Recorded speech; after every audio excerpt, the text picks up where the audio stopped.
The silent witness.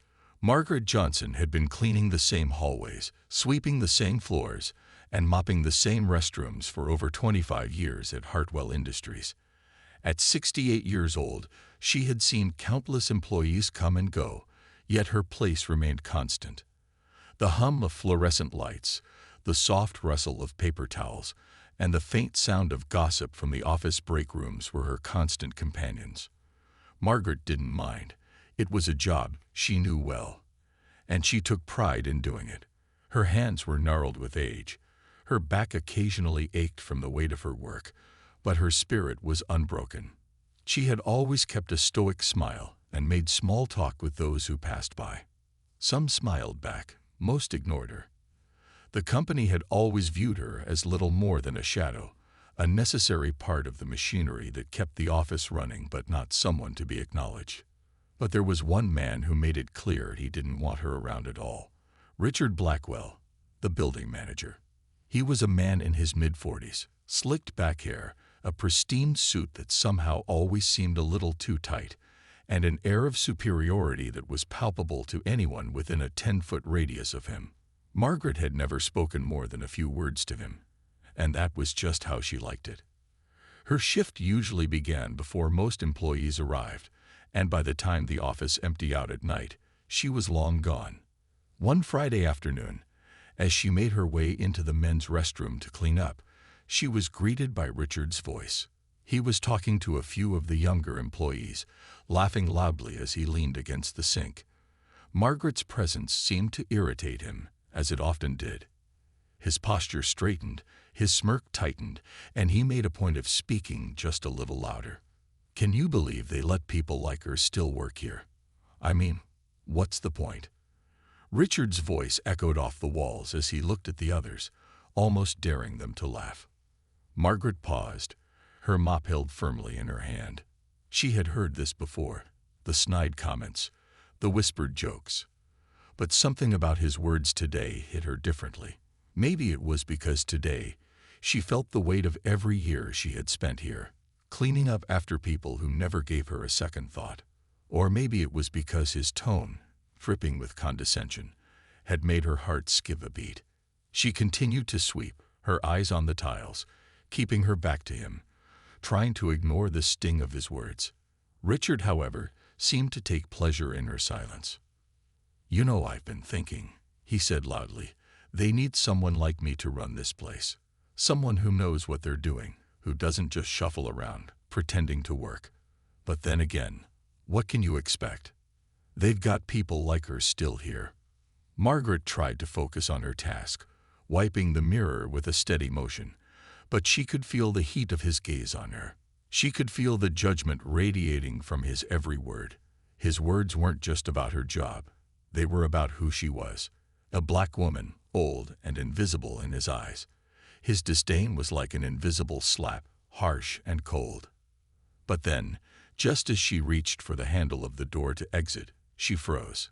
A voice, small, quiet, but filled with a raw energy, spoke from behind her. "You should be careful." It was soft, almost a whisper, but it stopped her in her tracks. She turned slowly, surprised to see no one around. Richard and his group of office workers had disappeared, likely off to their next task or coffee break. The room was still, save for the hum of the lights and the soft echo of her own heartbeat.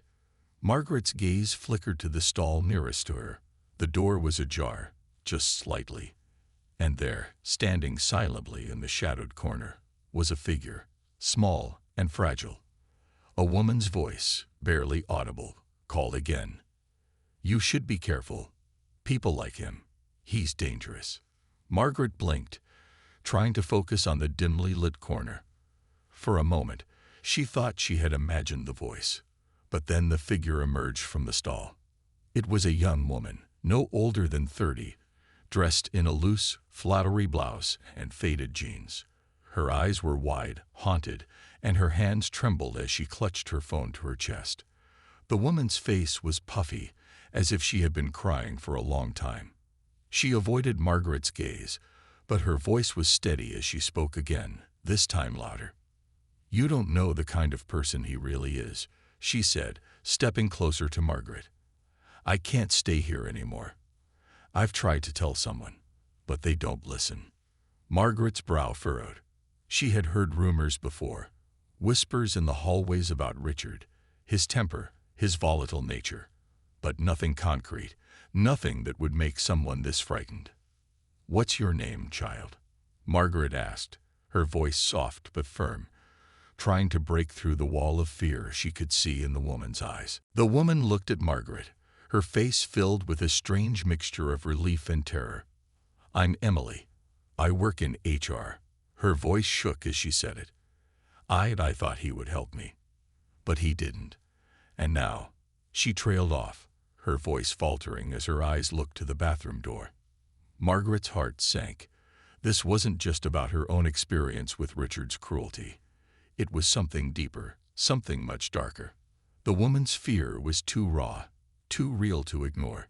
But she also knew that, for all Emily's warning, there wasn't much Margaret could do. She had her own struggles to face. The injustice, the microaggressions, the slights. No one had ever cared. Still, the knowledge that Richard's cruelty ran deeper than she had imagined made her feel uneasy. She couldn't help but wonder how many others had suffered at his hands. Before she could respond, Emily turned abruptly, her face pale, and hurried out of the restroom, her footsteps quick and panicked.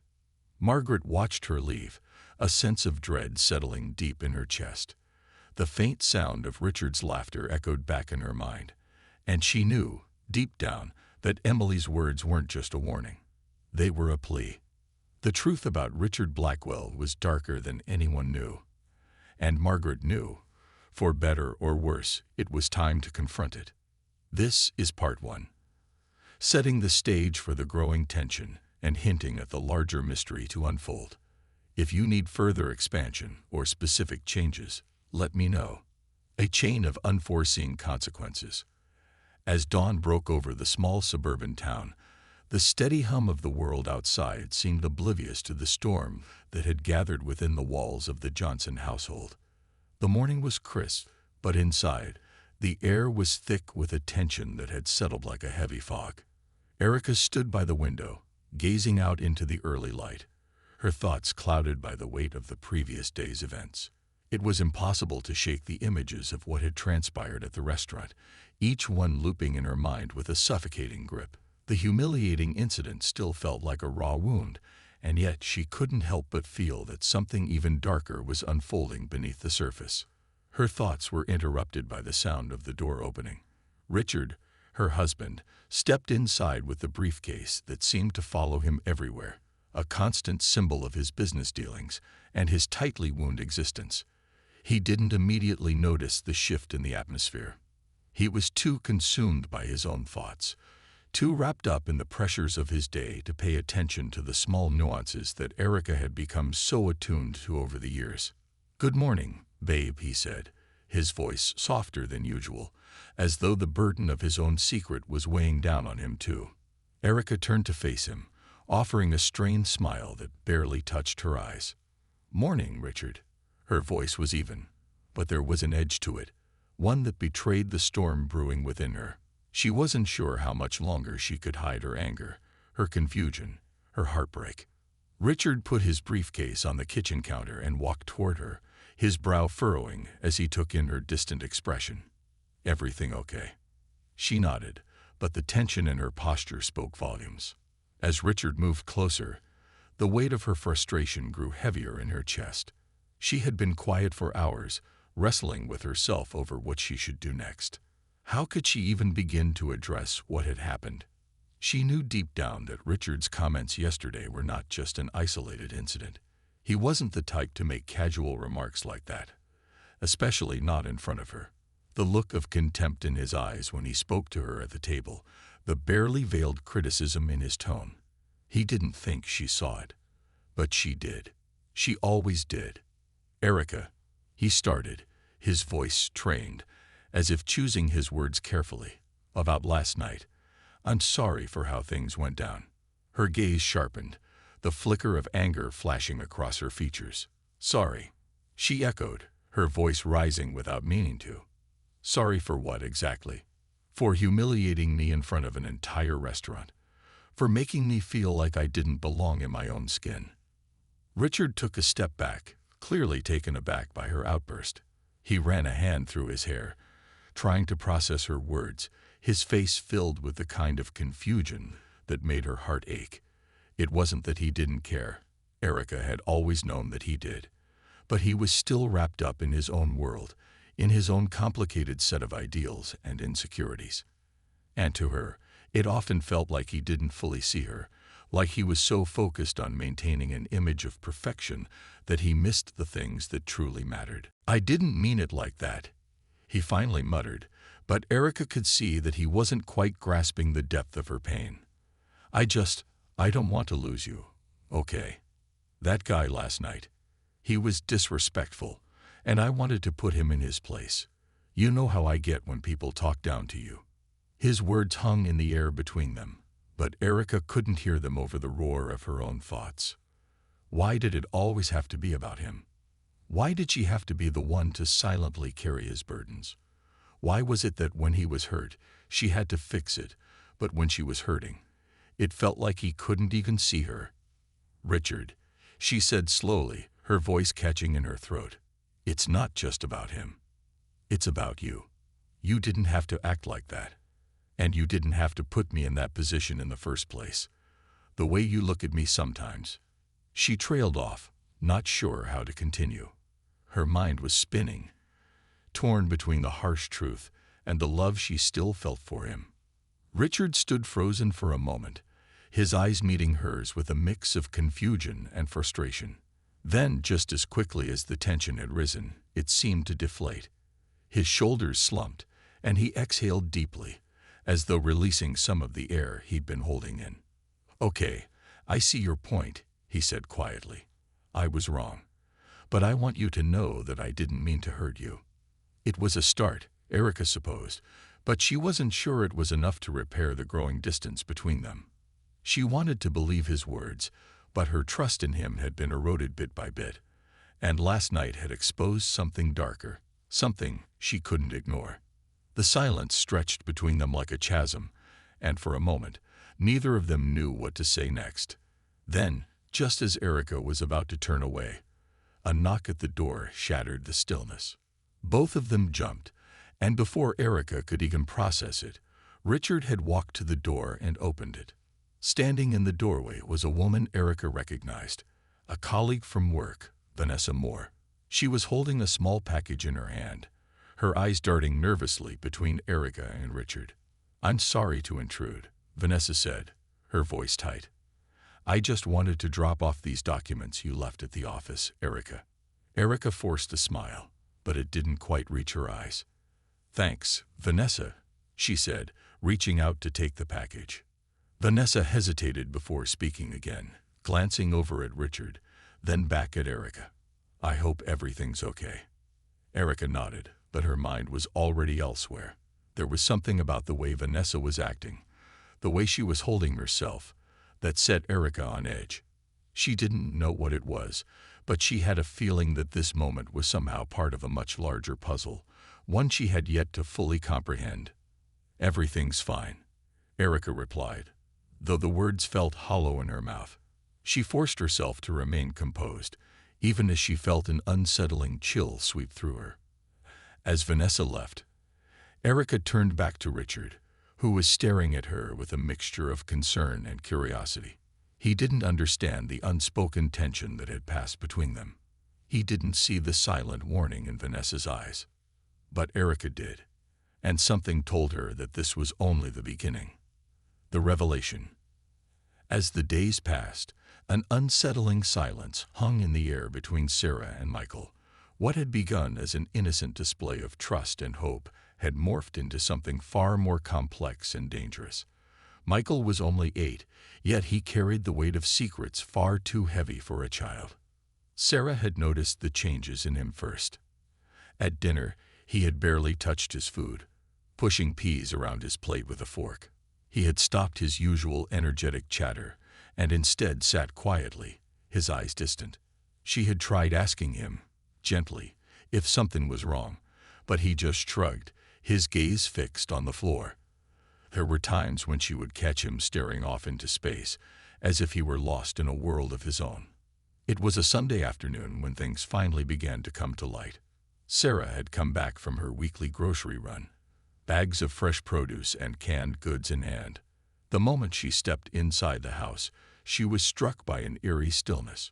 Michael wasn't in his usual spot on the couch, playing with his action figures. Nor was he in his bedroom, his favorite place to daydream about superheroes and far-off adventures. The house was unnervingly quiet. It didn't take long for Sarah to hear soft footsteps coming from the direction of the basement, where the old laundry room was located. Curious, she set down the grocery bags and slowly made her way toward the basement door. As she reached for the handle, the sound of muffled voices caught her attention. "No, Michael. You shouldn't tell her. It'll break her heart." Sarah froze, her heart racing in her chest. She didn't know who was speaking, but the words themselves were chilling. With a rush of adrenaline, she pushed the door open, the creak of the hinges echoing in the quiet hallway. She descended the stairs carefully, her breath shallow, unsure of what she might find. At the bottom, standing near the laundry machines, was Michael, but he wasn't alone. Standing beside him, his expression tense and anxious, was a man Sarah didn't recognize. The man was tall, with a weathered face and a kind, though troubled, gaze. He looked like he belonged in a place far from this modest home. Michael was looking up at him, his small frame stiff and rigid. "I'm scared," he whispered, clutching the man's hand. The stranger knelt to Michael's level, his voice soft yet firm. "Listen, kid. You have to be brave. She deserves the truth, no matter how painful it is." Sarah felt as if the ground had shifted beneath her. She hadn't been prepared for this. The sight of Michael so vulnerable, holding on to this stranger as if for dear life, made her heart ache with confusion and fear. "What's going on here?" Sarah's voice broke the tension in the room. Her eyes flicked between Michael and the man, both of whom were startled by her sudden entrance. The stranger stood slowly, his hand still resting on Michael's shoulder. "I'm sorry. I didn't mean for you to find out this way. But I couldn't let this continue. Your son's been going through something terrible." The words were like a punch to her gut. "What do you mean? What's been happening to my son?" Sarah asked, her voice barely above a whisper, fear coiling in her chest. Michael finally looked up, his eyes brimming with tears, and it was as if a dam had burst. "Mom, there's someone's been hurting me." The words stung, sending a shockwave of disbelief and pain through Sarah's body. She had no idea how to process them. The man next to Michael was nodding, his face grave. "It's been happening for a while now," he said, his voice tinged with regret. "I've been trying to help him, but he's terrified of telling you." "Who?" Sarah choked out, her voice trembling. She reached out for Michael, pulling him close, her motherly instincts kicking in as she cradled him to her chest. The man took a step back, glancing down at his hands as if struggling with his own guilt. "It's your husband," he said finally, his words hanging heavy in the air. "He's the one who's been hurting him." A sharp gasp tore from Sarah's throat as her world shattered in an instant. Her husband, Michael's father, the man she had trusted above all else, was the one responsible for the horror Michael had endured. She stumbled backward, her legs giving out from under her as the room spun. No, that can't be true," she whispered, shaking her head in disbelief. "This isn't possible." But Michael, looking at her through teary eyes, nodded. "He told me not to say anything. He said you wouldn't believe me, that you'd get mad and leave. But I couldn't keep it a secret anymore. Mom." The tears streamed down his face as Sarah held him tighter, rocking him gently. Her mind was racing, her heart broken by the knowledge of what her son had been going through. She had failed him in ways she could never undo. The stranger stepped forward, offering a comforting hand on Sarah's shoulder. "I'm Officer Derek Sloan," he said softly. "I'm the one who's been helping Michael. I'm sorry it had to come out like this, but he needed to be safe." He couldn't keep living like this. Sarah turned her tear-filled eyes toward him. "What? What do I do now?" she asked, her voice barely a whisper. "I'll help you," Officer Sloan promised. "But we need to call the police, Sarah. This has to stop." The realization hit Sarah like a tidal wave. She had no choice but to act. Michael needed her, and she needed to protect him, even if it meant facing the unimaginable. As she grabbed her phone, her hands shaking violently, Officer Sloan stood by her, his expression filled with a quiet resolve. "We'll get through this," he said softly. "You're not alone." And for the first time in days, Sarah felt a flicker of hope ignite in her heart. No matter what happened next, she was going to make sure her son was safe. This nightmare was just beginning. But Sarah knew one thing for certain. She was going to fight like hell to protect the one person who mattered most. Part 3 is about the shocking revelation of betrayal, guilt, and horror that shatters Sarah's trust in her family, setting the stage for action. It's a powerful moment of truth, bringing Sarah and Michael closer together while introducing a new character who will help them through this dark moment. The weeks following that fateful phone call were a blur of emotional turmoil for Sarah. The face of the man who had inflicted so much pain upon her family, that cruel millionaire, lingered in her mind, always just at the edge of her thoughts. Every time she passed a car dealership, a luxury hotel, or any of the establishments he frequented, she found herself rethinking what had happened. It was a reality she couldn't seem to escape. But as the days turned into weeks, a change was beginning to take place. The more Sarah thought about it, the more she understood that, although she couldn't undo what had been done, she could take control of the future. She had the power to rewrite her story, and it started with protecting those she loved the most. But she knew that wouldn't be easy. Henry, her husband, had never really understood her. He'd been too wrapped up in his career to see what was happening under their own roof. But now, as they both faced the fallout from that night, Sarah realized she was alone in this fight. It was up to her to show her family that there was more to life than wealth, status, or the deceitful promises that had been woven into their world. One afternoon, Sarah found herself sitting across from Henry at the kitchen table. Her hands were clenched in her lap, but she wasn't looking at him. Her mind was working through everything, every single detail. She thought back to that phone call. The sound of his voice as he mocked her, how it had sent a chill down her spine. She had been so helpless at that moment, so afraid. But now, sitting across from her husband, she realized the fear had turned into something else, something darker, more determined. "Henry," she began, her voice calm but firm. He didn't look up from his coffee, too distracted by his own thoughts. "Sarah," he replied absent-mindedly, his eyes flicking to her for only a second before returning to the cup. "There's something I need to tell you," she continued. He looked up then, his face furrowing with concern. He could see the gravity in her eyes, a seriousness that didn't belong to the woman he had once known. She had always been soft-spoken, never one to rock the boat. But now, her voice held an edge of resolve. "What is it?" he asked, setting his cup down and giving her his full attention. "You have to stop hiding from this," she said quietly, but her words hit like a punch to the gut. Henry blinked, clearly not prepared for what was coming. He shifted in his seat, nervously tapping his fingers on the table. "What are you talking about? We're not getting away with pretending this didn't happen," Sarah continued. "You can't sweep it under the rug. And neither can I. That man, our lives, this whole thing, it's broken us. And we're going to have to fix it, whether you want to or not." Henry opened his mouth to argue, but the words stuck in his throat. For the first time in their marriage, he couldn't find anything to say. He had always believed his work, his wealth, and the comfort that came with it could solve every problem, that it could protect them from the harsh realities of the world. But Sarah's words rang too true to ignore. He had thought it was enough to apologize, to buy Sarah flowers, to throw money at the situation and make it disappear.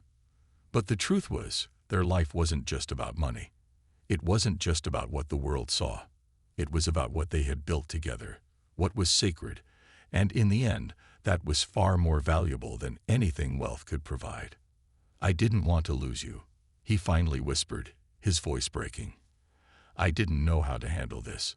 Sarah sighed, a mix of sadness and frustration creeping into her expression. "You don't get it, Henry. This isn't about me. It's not about our marriage. It's about the damage we've done to ourselves, to this family. And we can't move forward until we face the truth of what happened." Her words hit Henry like a sudden gust of wind, pushing him back in his seat. It wasn't a physical force, but it felt just as powerful.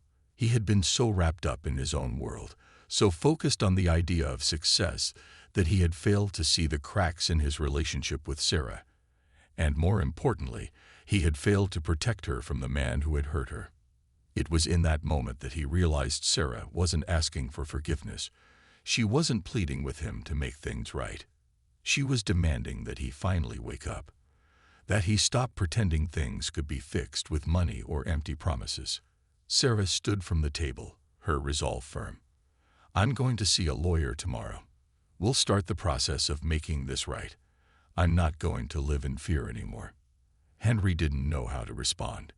He wasn't sure if he was more terrified by her strength or by the fact that he might lose her. He had no idea how to fix this, but for the first time, he realized that he had to try. The next day, Sarah met with a lawyer.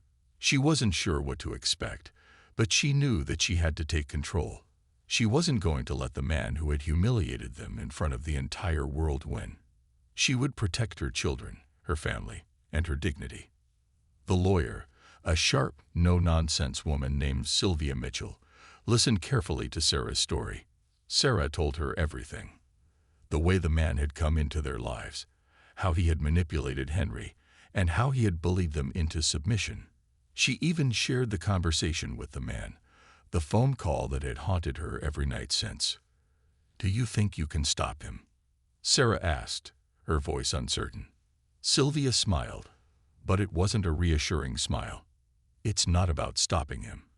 It's about showing him that we're not afraid. We're not going to be pushed around any longer."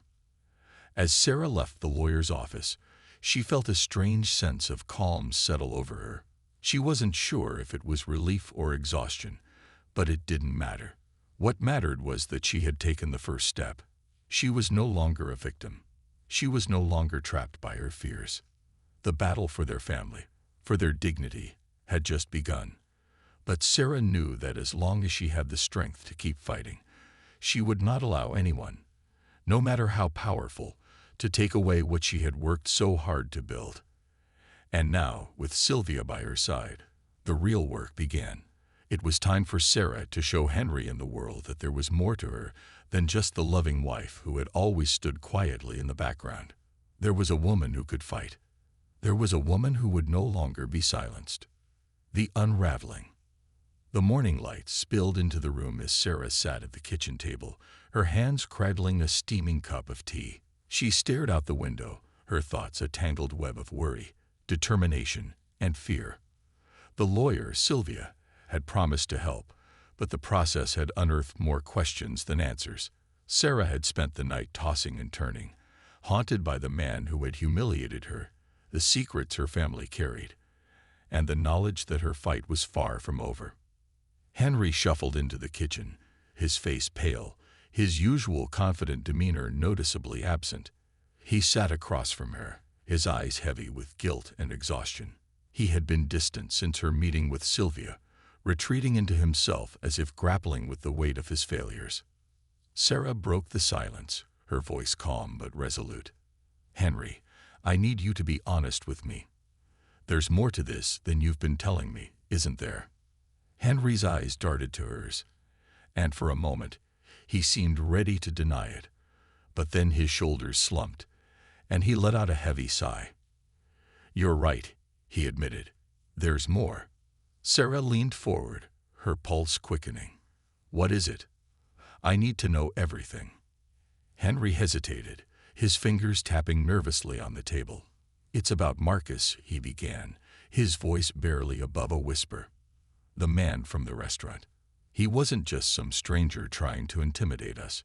He's someone I've worked with in the past. Sarah's stomach twisted. Worked with? What do you mean? He's a powerful man, Sarah. Influential, connected.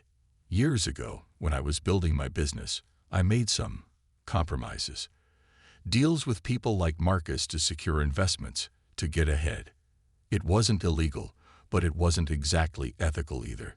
He has dirt on me, on us. And now, he's using it to control me. Sarah's mind reeled. Control you? How?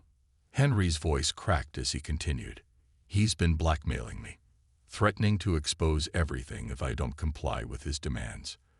That night at the restaurant, he wanted to remind me who was in charge. But I never thought he'd target you. I swear, Sarah, I didn't know he would do that. The weight of Henry's confession settled over the room like a suffocating fog. Sarah felt a mix of anger, betrayal, and pity. Her husband, the man she had trusted to protect their family, had allowed someone like Marcus to infiltrate their lives. You should have told me, she said, her voice trembling.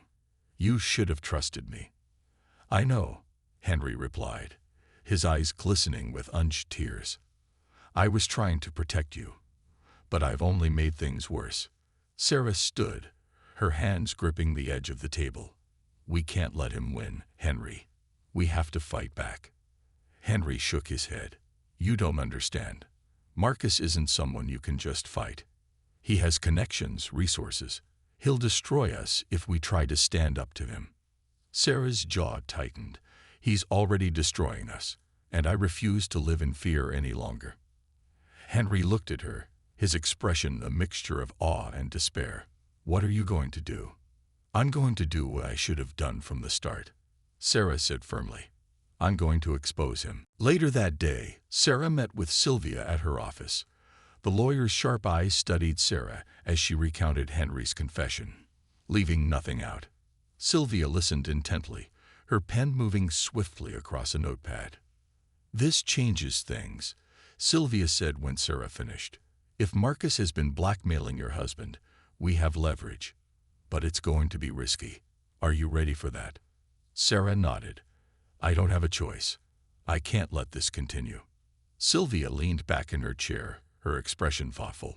We'll need evidence, something concrete to tie Marcus to the blackmail. Do you think your husband would cooperate? I don't know, Sarah admitted. He's scared, but I'll convince him. Sylvia smiled faintly.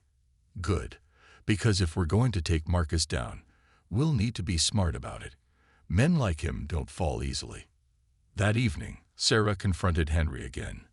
This time, she came armed with Sylvia's advice and her own determination. She found him in his study, staring blankly at his computer screen. Henry, she said, her voice steady, we need to talk. He looked up, his expression weary. I told you everything. What more is there to say? We're going to fight back, Sarah said firmly. But I need your help. Sylvia thinks we can take Marcus down, but we need evidence. Can you get it? Henry hesitated, fear flickering in his eyes. You don't know what you're asking, Sarah. If he finds out. He won't, Sarah interrupted. We'll be careful, but we can't let him keep controlling us. This is our chance to take our lives back. Henry sighed, running a hand through his hair. I'll try. But if this goes wrong. It won't, Sarah said, more for her own reassurance than his. We'll make sure of it. Over the next few days, Henry worked secretly to gather the evidence they needed. Emails, financial records, phone calls, every piece of incriminating information he could find. Sarah watched as her husband transformed, his fear giving way to determination. Meanwhile, Sarah and Sylvia prepared their case, carefully piecing together a plan to expose Marcus without putting themselves in danger. It was a delicate balance, one that required nerves of steel and unshakable resolve. As the days turned into weeks, Sarah found herself growing stronger. The fear that had once paralyzed her was replaced by a fierce determination to protect her family and reclaim her life. She knew the road ahead would be treacherous, but she was ready to face it head-on. On the eve of their plan's execution, Sarah stood in the kitchen, staring out at the darkened street. Henry joined her, his hand resting gently on her shoulder. "Are you ready for this?" he asked. She turned to him, her eyes filled with a quiet strength. "I've never been more ready." Together, they faced the storm that awaited them, knowing that their fight was far from over, but also knowing that they were no longer afraid. This part of the story builds tension and delves deeper into the stakes, laying the groundwork for a powerful climax in Part 6. Let me know if you'd like any changes. Unraveling the truth. The scent of fresh pine and holly filled the air as Detective Carter stood at the edge of the freshly dug grave. The snow had stopped, and the night sky was now a vast, ink-black expanse, dotted with stars that seemed to shimmer like forgotten wishes. The cemetery was quiet except for the occasional rustling of wind through the bare branches of nearby trees. He'd been here for hours, unable to shake the heavy feeling in his chest, the nagging thought that they were still missing something. Across from him, Evelyn sat in the cold, her breath forming little clouds in the frosty air. She had not spoken a word since they left the hospital. Her mind was elsewhere, and Carter could see it in her eyes. How her gaze drifted constantly toward the gravestones, toward the finality that awaited her in the ground. The case had shaken her, he could tell. She had already lost so much, and now, as the last piece of the puzzle began to fall into place, it was only confirming what she had feared most. "Do you want to talk about it?" Carter asked, his voice quiet, though the question felt unnecessary. He knew the answer before it left his mouth. Evelyn's hands were folded in her lap, clutching a small leather-bound book. Her eyes traced the gravestone in front of her, her husband's name engraved in the cold, gray marble. But it was no longer just the name of her husband. It had become the name of a man she no longer recognized. "I never imagined this monster inside him," she whispered, her voice choked with emotion. She was barely holding it together, and Carter could hear it in every syllable. "I thought I knew him, loved him, even. But now, I don't know." It wasn't her fault. Carter knew that. Sometimes, in cases like this, people had no idea the darkness lurking just beneath the surface, especially when it was someone they trusted, someone they loved. But there was a truth that had to be faced, and this was no longer the world she thought she lived in. It wasn't just a tragic loss of her husband. It was the unraveling of a family, of everything she had believed was real. "Sometimes people are good at hiding their true selves," Carter replied. "They mask it with kindness, with charm, with appearances. You saw what you wanted to see. Was it worth it?" Evelyn's voice cracked. The lies? The secrets? It was a question Carter had asked himself 100 times throughout his years on the force. Was it worth it? Was it ever worth the deceit, the betrayal? And now, watching Evelyn crumble under the weight of her own discovery, he wondered once again.